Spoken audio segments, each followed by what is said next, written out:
네, 조금 전에 또 한 가지 속보가 들어왔습니다. 북한이 오늘 오전에 ICBM급 미사일을 발사했는데요.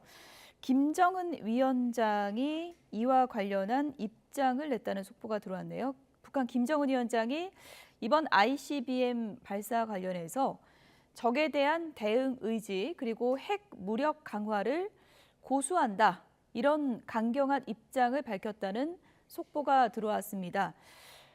러시아 파병에 이어서 미국 대선을 앞두고 지금 도발 수위를 높이고 있는 북한인데요.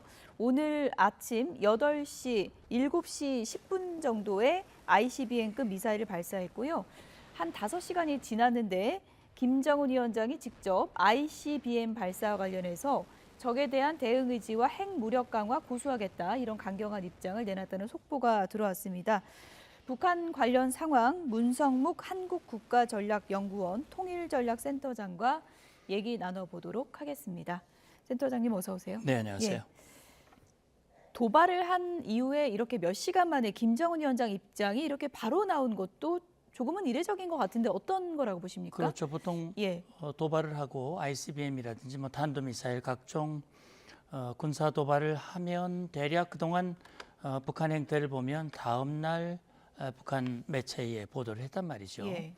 근데 이번엔 신속하게 보도를 했습니다. 이건 이미 계산된, 계획된 그런 도발이라는 생각이 들어요. 앞서도 말씀하셨습니다만 지금 김정은이 정말 역대 없는 그런 무모한 불법 도발을 하고 있는 거거든요. 예. 침략 전쟁인 러시아에 대규모 파병을 하고 있어요. 예. 김정은도 그렇게 결심을 하고 이걸 통해서 얻는 기대감도 있지만 불안감도 굉장히 클 겁니다. 예. 국제사회가 굉장히 경고를 하고 있잖아요. 그러니까 지금 어젠가요 러시아도 ICBM을 발사했습니다. 그리고 바로 기다렸다는 듯이 이어서 북한도 발사를 했어요. 그렇게 해서 국제사회의 위협과 이 압박에 우리도 절대 굴하지 않고 우리는 이렇게 ICBM 핵을 가지고 있는 나란히 핵보유국이라고 하는 것을 보여줌으로써 자기들을 향한 그런 압력을 줄여보려고 하는 그런 노림수라고 생각이 됩니다. 네. 지금 뭐 정확한 재원은 분석이 이루어져야 될 것 같은데 지금 ICBM이다 이렇게 뭐 단정해서 봐도 되는 겁니까? 그럼요. 예. 지금 이제 일본 방위성에서 나온 보도도 있고요. 아마 구체적인 내용은 합참과 또 한미 간에 지금 이제 미사일을 발사하면 한미일이 실시간 공유를 하고 있습니다. 예. 그래서 지금 나온 내용을 보면 고도가 7,000km라고 그러거든요. 이 고도, 이 고각 발사를 해서 7,000km면은요. 이걸 정상 각도로 발사했을 경우 15,000이 훨씬 넘는 거거든요. ICBM입니다. 예. 그리고 이 비행 거리가 1시간 26분이라고 나와요. 예. 작년 12월에 북한이 화성 18 고체 연료 ICBM을 쏘았는데 예. 그때 나온 내용을 보면 북한이 발표도 했죠. 고도가 6,518km입니다. 그리고 비행 시간이 73분 35초, 그러니까 1시간 13분이니까 예. 이번에는 작년보다 고도도 한 500km 높아졌고요. 예. 비행 시간도 한 10여 분 늘어난 거예요. 비행 시간이 늘어났다는 건 더 멀리 간다는 얘기입니까? 더 멀리 갈 수 있는 예. 거고요. 그만큼 이제 고체 연료를 탑재한 ICBM 대륙간 탄도미사일로 봐야 되는데 예. 얼마 전에 김정은이가 지난 9월 달이었죠. 아마 12축 그 ICBM 발사대를 공개를 한 적이 있어요. 지난달에 공개했습니다. 지난달입니까? 그러니까 이 지금 지난달 맞습니다. 9월이니까요. 예. 그러니까 그때 당시 12축이면요. 북한이 괴물 미사일이라고 공개했던 그 미사일 화성 17은 11축입니다. 11주. 11축인데 12축이면 그만큼 차체가 커졌다는 예. 얘기예요. 그러니까 지금 저 네. 화면에 김정은 위원장이 이제 바퀴에 이제 손을 대고 있는 건데 네. 저 바퀴 수가 늘어나는 게 미사일이 더 길어진다 그런 의미가 되는 그렇죠. 겁니까? 길어지고 예. 무거워지는 거죠. 예. 길어지고 무거워진다는 거는 그만큼 탄두 무게를 늘릴 수 있고 더 멀리 보낼 수 있다. 그렇군요. 이렇게 계산해 보면 되거든요. 예. 지금 김정은이 지금 집중하고 있는 게 ICBM을 다탄두, 다시 말하면 탄두에 여러 개의 탄두를 실어서 여러 곳을 타격할 수 있는. 근데 그렇게 하려면 길어지고 무거워져야 되거든요. 예, 그걸 지금 과시하는 거라고 보시면 됩니다. 예. 저 사진을 지금 와서 생각해 보니까 의도가 있었군요. 그러면 미리 예. 저걸 예고를 함으로써 우리는 이런 수순으로 간다. 우리를 아무리 압박을 하고 우리에게 뭐 중단하라고 요구한다 해도 간다라고 하는 건데 여기서 지금 주목해야 할 부분은 이겁니다. 예. 김정은은 지금 북한 내부 상황이 굉장히 어렵고 특히 파병으로 인해서 동요가 훨씬 더 커질 수 있다라고 하는 위기감에 사로잡혀 있어요. 예. 그걸 극복하기 위한 방법이 전쟁 분위기를 고조시키는 겁니다. 지금 대한민국 것들이라고 불러요. 북한이 예. 우리를 부를 때. 대한민국 것들, 뭐 쓰레기들이 우리를 침략하려고 그러고 있고 예. 미국과 함께 우리를 침략하려고 한다. 전쟁. 그래서 얼마 전에 북한 젊은이들 140만 명이 나도 지금 다시 군대에 나가겠다. 막 결의서를 쓰고 예. 난리를 치고 있지 않습니까? 자, 이런 분위기에서 이렇게 ICBM을 발사하고 도발을 함으로써 우리의 위대한 지도자는 이런 전쟁에도 넉넉히 이길 수 있는 훌륭한 지도자다. 우리가 힘들어도 참아야 된다. 이런 분위기를 만들려고 하는 이런 의도도 저는 같이 있어요. 그러니까 대외적인 의도와 대내적인 의도가 같이 있다. 그렇게 생각합니다. 대내적으로는 이제 파병의 명분을 쌓으려는 그런 목적이 있을 것이다. 그렇습니다. 이렇게 보시는 건데 조금 전에 이제 고각 발사라고 하셨잖아요. 네. 북한이 ICBM 도발을 한다면 고각 발사가 아니라 정각 발사할 가능성도 있다는 얘기도 있었는데 네. 이번에 고각 발사를 택했잖아요. 어떤 이유 때문이라고 보세요? 그런데요, 이제 ICBM은 사거리가 10,000km가 넘지 않습니까? 예. 그 북한이 평양이나 북한 땅에서 쏘면 그렇게 쏘면 어디로 쏘겠습니까? 미국으로 쏠 수도 그렇죠. 없고 유럽으로 쏠 수도 없고 유일하게 쏠 수 있는 데가 저 남태평양 북한이 정찰위성을 발사할 때 쏘는 그거밖에는 없어요. 저게 각도를 달리한다는 게 무슨 예, 그러니까 의미예요? 이제 이겁니다. 예. 이 정상각도는 정상각도 발사는 실제 ICBM으로 상대를 공격할 때 이렇게 하겠지요. 예.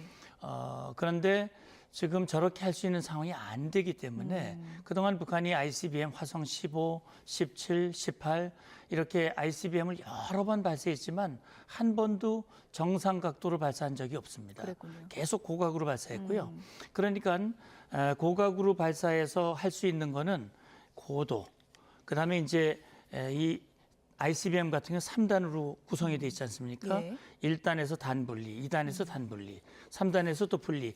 이런 단분리의 체계라든지 예. 이런 것들을 점검하는 거예요. 예. 그러니까 저렇게 해서 이제 고각 발사를 하는데 지금 국제사회 전문가들은 북한이 ICBM 기술이 완성되지 않았다. 그 이유는 한 번도 정상 각도로 발사한 적이 없고 그렇죠. 정상 각도로 발사해야 대기권 밖으로 나가서 수천 킬로미터 올라갔던 그 탄두가 재진입을 할 때 고도의 그 고열을 예. 막고 정상 상태에서 목표를 타격할 수 있어야 되는데 그게 한 번도 검증되지 않았다는 얘기거든요. 그래서 아직은 미완이다라고 보는 이유가 거기에 있습니다. 그걸 이제 러시아가 줄지 안 줄지는 두고 봐야 되는 거고요. 김정은은 그걸 간절히 바라겠죠. 예. 그래서 어쨌든 김정은으로서는 그걸 그 기술을 확보하고 다탄두 기술을 확보해서 한 번에 쏘면 예. 워싱턴, 뉴욕, 뭐 서부 지역까지 동시에 타격할 수 있는 그런 능력을 구비하기를 원하는데 글쎄요, 푸틴이 그걸 줄지 준다면 언제 줄지 어느 정도 줄지는 좀 지켜봐야 될 것 같습니다. 예상대로 지금 북한이 미국 대선 코앞에 두고 도발 수위 계속 높이고 있고요. 그리고 또 한 가지 ICBM 도발과 더불어서 핵실험 준비 정황이 보인다. 지금 김정은 결단만 남았다. 그런 얘기가 들리더라고요. 네, 북한이 이제 그 핵실험을 그동안 6번을 했죠. 2006년에 1차 핵실험을 했고 예. 그동안 6번을 했는데 김정은 임기에만 4번을 했습니다. 김정은은 뭐 핵미사일 개발에 아주 올인을 했다. 지난 예. 13년 동안. 예. 그렇기 때문에 북한 주민들이 그만큼 더 어려워졌다. 이렇게 볼 수가 있는데 2018년 김정은이 쇼를 한번 했지요. 풍계리 핵실험장을 폭파하는 쇼를 했습니다.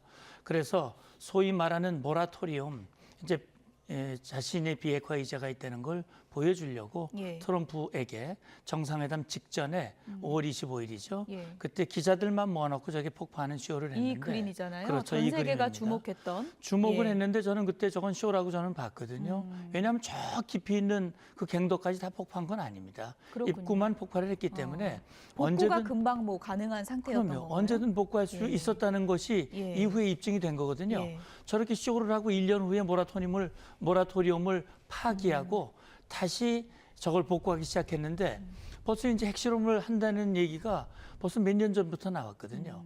김정은이 핵실험 카드를 주머니에 만지작 거리면서 자기가 원하는 그런 시기에 이걸 하려고 그러는데 사실은 이 군사 기술적인 필요도 분명히 있어요. 왜냐하면 김정은이 다탄두로 하고 또 이 탄두를 작게 만들고 표준화해야 되고 여러 탄두에 탑재할 수 있는 그런 걸 만들기 위해서는 추가 핵실험이 필요한 건 맞습니다. 예. 그러나 지금 4개의 갱도가 있는데 저기 보시는 바와 같이 6번 핵실험이 주로 1, 2번 갱도에서 이루어졌어요. 예. 그래서 지금 할 수 있는 갱도는 3번, 4번인데 3번 갱도가 비교적 크고 예. 저기서 할 가능성이 높다는 게 지금 정부 당국의 판단입니다. 원래 핵실험을 한번 했던 갱도에서는 다시 하기 조금 어렵습니까? 물론 할 수도 있겠습니다만 예. 지금 이제 1, 2번 갱도는 사실상 사용하기 어렵다. 이제 사용하지 않았던 3번 또는 4번인데 아마 3번에서 할 가능성 아마 저길 집중적으로 보수를 해왔고 이제 언제라도 김정은이 결단하고 명령만 하면 할 수 있는 그런 준비 태세를 갖추고 있는데 과연 김정은이 이게 핵실험을 하면 핵실험을 통해서 얻을 이익도 있고요. 이걸 통해서 입게 될 불이익도 있습니다. 예. 이걸 계산해서 어느 쪽이 더 크냐, 큰 쪽을 선택을 해야 되는데 아직은 불이익이 더 크다는 판단이 많기 때문에 그럼 준비만 그냥 해놓은 겁니까? 준비를 해놓고 언제든지 할 수 있다라고 하는 걸 보여줌으로써 그렇군요. 국제사회에게 흔들리게 만드는 그런 의도도 있는 거죠. 예. 지금까지 6차례 핵실험을 하면서 북한 나름대로의 그 실험을 많이 해왔을 텐데 이번에 7차 핵실험하면 어떤 부분이 더 기술적으로 완성되는 건가요? 예, 그러니까 지금 북한이 6차례 핵실험을 통해서 핵탄두의 위력이라든지 여러 가지의 탄두 실험을 했어요. 플루토늄탄, 우라늄탄, 그다음에 뭐 삼중수소, 그다음에 북한 주장으로는 수소탄 예. 여러 종류의 핵실험을 했고, 근데 이제 지금 제가 아까 말씀을 드렸습니다만 김정은으로서는 핵무력을 완성 단계까지 끊임없이 개발하겠다라고 얘기를 했고, 핵탄두의 숫자가 지금 뭐 70개다. 90개다 그 이상이다라고 얘기했지만 최대 300개까지 갈 수 있다라는 추정도 하고 있거든요. 예. 어쨌든 이 무기가 사용할 수 있는 전술핵 무기급 그 이상의 전략핵 무기 이런 것들을 다양하게 개발하기 위해서는 예. 추가 핵실험을 통해서 그 역량을 확인하고 또 발전시킬 그런 필요가 있다고 예. 김정은도 판단하고 있을 겁니다. 일단 지금 김정은 위원장이 다각도로 도발 수위를 높이고 있고 지금 러시아 이제 군대를 파병을 한 건데 파병된 그 북한군이 지금 실제로 전투에 투입이 됐다 안 됐다 여러 얘기들이 있는 것 같습니다. 그런데 우크라이나군이 인공기를 탈취한 사진이다 이런 게 뭐 언론에 공개가 돼가지고 화제가 되고 있던데 네. 이걸 뭐 진짜 맞다고 봐야 되나요? 어떻게 좀 봐야 될까요? 예, 그러니까 지금 보면 우크라이나 예. 군이 인공기를 뭐 넓게 펼쳐 보이고 예. 있는데 그게 뭐 우크라이나가 원래 가지고 있었던 걸 저렇게 보여주는 것인지 그러니까요. 예. 아니면 실제 북한군으로부터 탈취했는지는 뭐 확인이 되지 않고 있기 때문에 지금 우크라이나 북한군 파병과 관련한 많은 정보들과 또 확인되지 않은 첩보들이 쏟아져 나오고 있기 때문에 진위를 여기서 확정하기는 쉽지는 않습니다. 다만 북한군 10,000명 넘게 파병이 될 것이다. 그중에 한 3,000명 정도가 이미 우크라이나로 러시아로 갔고 예. 그중 선발대가 쿠르스크 이 지역으로 이동했다는 것까지는 많은 확인이 이루어지고 있는데 일부 이제 실제 전투 지역에 들어가서 우크라이나군과 교전했다 하는 얘기, 뭐 전사했다, 사망했다, 한 명만 남았다 예. 이런 얘기들도 나오고 있는데 이건 사실 우크라이나 정보 당국에서도 아직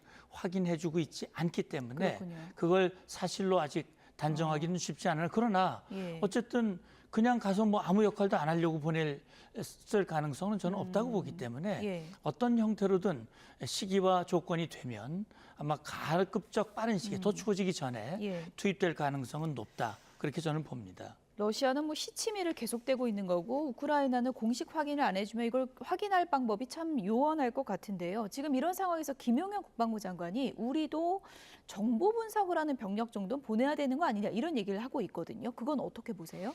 예, 그러니까 지금 사실 우크라이나 우리 대한민국 한반도로부터는 멀리 서쪽에서 이루어지는 일이라서 예. 어떤 분들은 뭐 남의 나라 전쟁에 왜 우리가 관여를 하느냐 예. 이렇게 말씀하시는 분도 계시지만 지금 국제사회와 안보와 평화가 다 하나로 연결돼 있거든요. 지금 러시아의 우크라이나 침공은 불법 침략 전쟁이고 예, 자유를 파괴하고 무고한 인명을 살상한 범죄 행위입니다. 그 범죄 행위에 북한이 가담하고 있는 것이고요. 그리고 북한의 많은 젊은이들이 가서 목숨을 잃을 상황에 있고 예. 만약에 반대급부로 이 푸틴이 김정은이 원하는 여러 가지 무기, 기술, 장비, 그다음에 경제적 필요를 채워주면 그 모든 것이 우리를 향한 위협으로 돌아오게 되는 겁니다. 예. 그렇다면 우리로서는 강 건너 불같이 볼 상황이 절대로 아니죠. 예. 이거 어쨌든 막아야 되거든요. 예. 김정은의 시도를 좌절하게 만들거나 중단하게 만들거나 예. 축소시키거나 어쨌든 그렇게 해야 우리에게 미치는 영향을 최소한 줄일 수 있는 거기 때문에 말씀하신 대로 김 장관의 얘기는 우리가 병력을 파병하지는 못하지만 우크라이나가 아직 한국어가 서툴지 예, 않습니까? 예. 북한을 잘 모르지 않습니까? 예. 또 우리는 북한군의 상황, 북한이 전장에서 어떤 활동을 하는지 예, 그리고 사실 젊은이들 중에 상당수가 현장을 이탈할 가능성도 있어요. 그렇군요. 자유를 찾아서. 예. 그렇다면 우리에게는 기회의 측면도 분명히 있습니다. 그렇기 때문에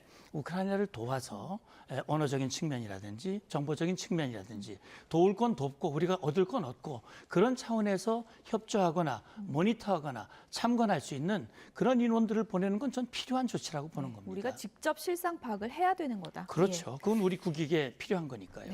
북한 동향 분석해봤습니다. 여기까지 듣겠습니다. 지금까지 문성묵 한국국가전략연구원 통일전략센터장이었습니다. 고맙습니다. 감사합니다.